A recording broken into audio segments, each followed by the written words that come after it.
अब देखा ना, कई लोग कितनी मेहनत करते हैं, सब मेहनत करते, लेकिन देखते कि यार मैं इतनी मेहनत करता हूं कुछ मिल नहीं रहा है। एक बार बताओ, परीक्षा किसकी होती है? भक्त की होती कि नहीं? भक्त परीक्षा उसी की होती है जिसको भगवान जानते हैं कि ये परीक्षा में उत्तीर्ण होगा, ये परीक्षा में सफल रहेगा।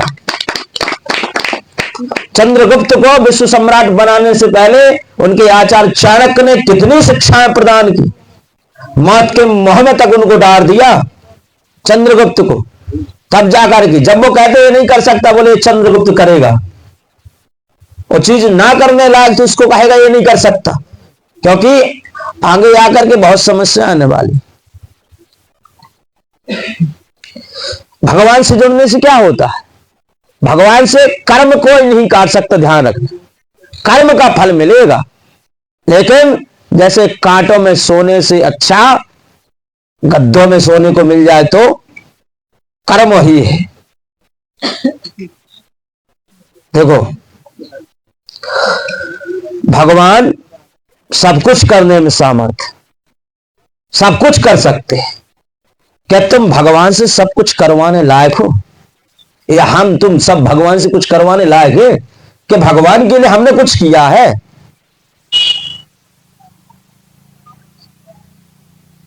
भगवान यज्ञ से प्रसन्न होते हैं। भगवान के सामने कितने भी 56 प्रकार की थाली लगा के रख देना, भगवान भोजन ग्रहण नहीं करते, बात ध्यान रखना। तो तुम कहो भगवान भोजन ग्रहण नहीं करते, और भगवान जिस दिन भोजन ग्रहण करने लगे ना, हमें तुम में इतनी क्षमता नहीं है कि भगवान को उधर की शांति करा सके, भगवान को भोजन करके उनका पेट पूरा भर सके। भर सकते हैं क्या? जिस विश्व ब्रह्मांड में हम सब रहते हैं ना, पूरा विश्व ब्रह्मांड सृष्टि के विनाश के बाद भगवान के उदर में समाहित हो जाता है, तो हम उनके उदर को भरने की बात करते हैं। भगवान खाते नहीं तो भोग लगाने की आवश्यकता, खाने लगे तो घर में दाने की लाले पड़ जाए उदेना से। हाँ, इसलिए भगवान जितने में काम करो उतने में खान दो। यज्ञ से भगवान प्रसन्न होते हैं। बड़े बड़े साइंटिस्टों ने रिसर्च किया है, ये जितनी भी बड़ी बड़ी विश्व में बीमारी, कोरोना जैसी महामारी आती है, इनको नष्ट करने में अगर किसी की क्षमता है तो यज्ञ नारायण भगवान में और किसी में नहीं। बड़े बड़े रोगों का हरण करने में, बड़ी बड़ी उपलब्धियां देने में, बड़े बड़े कार्य संपन्न करने की अगर किसी में क्षमता है तो वो यज्ञ में है, ही सब है। सृष्टि के प्रारंभ में जब बड़े बड़े सप्त ऋषि संत महापुरुष इस धरती पर आए, बताओ सबसे पहले क्या किया? यज्ञ किया। यज्ञ से देवताओं की शक्ति मजबूत होती है, उनमें पावर आती है, उनकी एनर्जी बढ़ती है, वो शक्तिशाली होते हैं। और हम सब ने यज्ञ छोड़ दिया, इसलिए देवता भी शक्तिहीन हो गए। बात बताओ, जब आप भोजन नहीं करोगे तो आपका शरीर कमजोर होगा कि नहीं होगा? और भगवान का भाग्य क्या है, देवताओं का भाग्य क्या है? यज्ञ। 17 बार जब भगवान श्री कृष्ण ने मथुरा से जरासंध को हराया, तो 18वीं बार जरासंध ने उपाय किया, बोले कि भगवान से हर बार हार जा तो इस बार क्या करूं?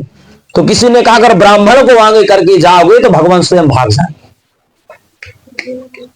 इसलिए जरासंध ने अपने ब्राह्मण इतना दान दिया, इतना यज्ञ करवाया, उसी यज्ञ के कारण जरासंध की महिमा, अपने ब्राह्मणों की महिमा बढ़ाने के लिए भगवान स्वयं पर्वत योग माया के द्वारा सबको द्वारका भेज करके प्रवसन पर्वत पर बैठ करके वहां से उड़ करके सीधे द्वारका पहुंच गए। तो मान तो बढ़ाया, यज्ञ से ही सब है। हम लोग क्यों बोलते, संसार में जब सृष्टि के प्रारंभ में जब संत महापुरुष उन्होंने क्या किया?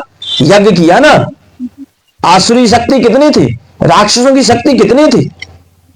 और हमेशा देखो, आप रामायण सीरियल देखो, महाभारत देखो, किसी भी ग्रंथ को आप पढ़ो तो आपने हमेशा ये सुना होगा, जब ऋषि मुनि यज्ञ करते थे उस समय राक्षस हड्डी मल मूत्र दुनिया भर की वस्तु इस यज्ञ में डाल करके यज्ञ को खंडित करते थे।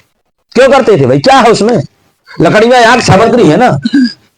क्यों करते थे? क्योंकि वो जानते थे अगर इनका यज्ञ संपन्न हो गया तो ये फिर क्या कर डालेंगे, देवताओं की शक्ति मजबूत, एनर्जी, पावर उनमें बहुत ज्यादा आ जाएगी, फिर हम राक्षस बचने वाले नहीं है। इसलिए वो यज्ञ को खंडित करते थे। यज्ञ की बड़ी महिमा है भैया, यज्ञ से बड़ी बड़ी बीमारियां शांत हो सकती है। क्यों? यज्ञ में बैठने के बाद जो यज्ञ का धुआं होता है वो कैंसर जैसी महाबीमारी को भी समाप्त कर देता है। क्योंकि यज्ञ की जो वस्तुएं होती हैं वो पूरे साइंटिस्ट एवं साइंस के रिलीजन विज्ञान से जुड़ी हुई होती हैं। संसार का एक भी पौधा बताओ, एक भी वृक्ष बताओ, एक भी हरियाली बताओ जिसमें जड़ी बूटी ना हो, सब में जड़ी बूटी। पर उसका जो हमें ज्ञान होगा, मान लीजिए इतने में से कोई अच्छा महापुरुष आकर के आपके बीच में बैठ जाए, आप उसको पहचानोगे? नहीं पहचान। क्यों नहीं पहचानोगे? क्योंकि उसके विषय में आपको जानकारी नहीं, आप उसे जानते नहीं, उसके विषय के बारे में आप उसे पहचानते नहीं हो, आपका परिचय नहीं। जिस प्रकार से लोगों ने हम एक पत्रकार ने हमसे कहा कि भगवान होता है क्या, ये सिद्धि साधना कुछ नहीं होती। हमने कहा क्यों? बोले हम तो विज्ञान वाले के लोग हैं, हम तो साइंस वाले लोग हैं, हम तो जिस वस्तु का अनुभव करते हैं, जिस वस्तु को हम देख लेते हैं, जिस वस्तु को प्रत्यक्ष मान लेते हैं, उस पर हम लोग विश्वास करते हैं, बिना अनुभव के हम साइंस वाले नहीं मानते। हमने कहा मिस्टर एक बात बताओ, जहर होता है, जहर से क्या होता है? बोले जहर खाने से व्यक्ति मरा। हमने कभी पिए हो क्या? तुम पिए हो उस जहर को? बोले पिए नहीं हो, पिए नहीं है हम लोग। तो फिर बोले पढ़े हैं, किताबों में लिखा है, पुस्तकों में लिखा है।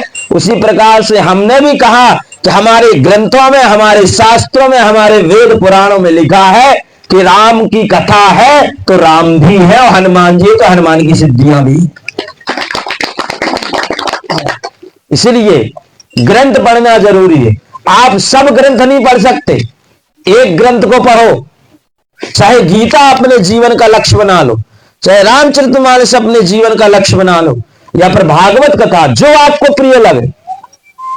और 10, 20, 50 मिनट आप अपने घर में एकांत में दीपक को जला करके, लाइट बंद करके, आधा 1 घंटा भगवान के सामने रोना प्रारंभ कर दो। उनके सामने रो। आंसू दुनिया के लिए तो हम दिखाते हैं, लेकिन कभी भगवान के लिए भी हमें रोना चाहिए, भगवान के सामने रोना चाहिए। भगवान हम भूल चुके हैं, आप हम पर कृपा करो। एक बार आंसू ने आंख से कहा कि एक बात बताओ, तुम तो मेरी मां हो, फिर भी तुम्हारे साथ रहते मुझे अलग क्यों फेंक देती? भाई आंसू ने मां से कहा, आंख है ना, आंख से जब आंसू गिरता तो आंसू पुत्र है उसका। तो पुत्र ने, आंसू ने कहा आंख से कि मां जैसे ही मैं आपसे निकलता हूं तो आप मुझे अलग क्यों कर देती हो, अलग क्यों हटा देती हो, मुझसे दूर क्यों कर देती? तो उसकी मां ने बहुत सुंदर जवाब दिया।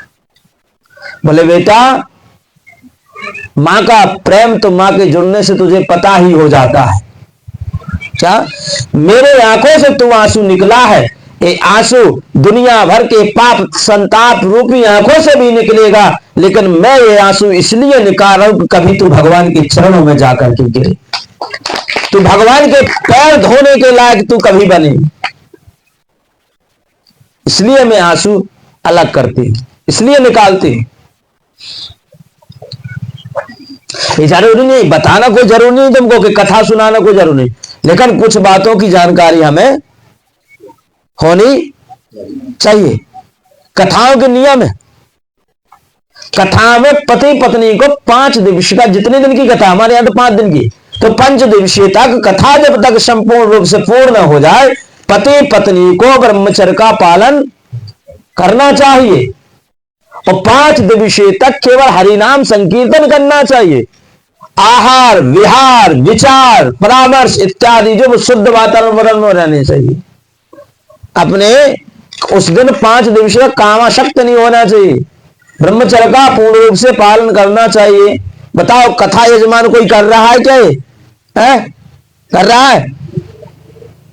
शुद्ध आहार हो, शुद्ध भोजन हो, पवित्रता के साथ घर में जाकर के बढ़िया हरिनाम संकीर्तन करे, हो सके तो 5 दिवस तक जागो, रात्रि में हरिनाम संकीर्तन करो, एकांत में बैठ करके भगवान का चिंतन करो।